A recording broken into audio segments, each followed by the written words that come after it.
નમસ્કાર, શો ટાઈમમાં આપનું સ્વાગત છે।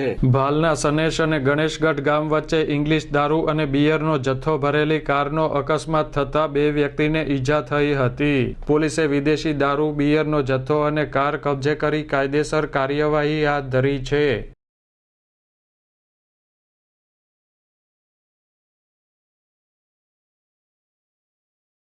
ભાવનગર અમદાવાદ શોર્ટ રૂટ પર આવેલ સનેશ અને ગણેશગઢ ગામ વચ્ચે 827 બોટલ ઇંગ્લિશ દારૂ અને 15 ટીન બિયર ભરીને ભાવનગર તરફ આવી રહેલી ઇનોવા કારનો અકસ્માત થતા કારના ચાલક સહિત 2 વ્યક્તિને ગંભીર ઈજા થઈ હતી।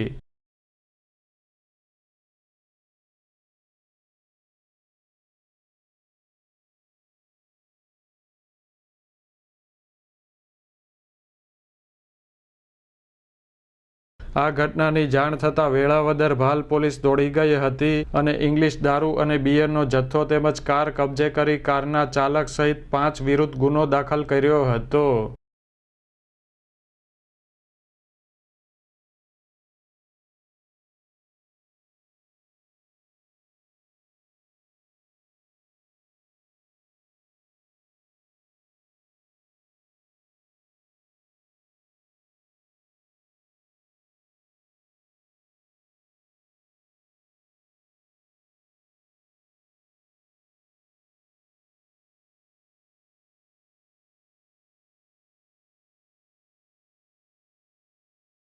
આ કારમાં ખોટી નંબર પ્લેટો લગાવવામાં આવી હોવાનું પોલીસ તપાસમાં ખુલ્યું છે।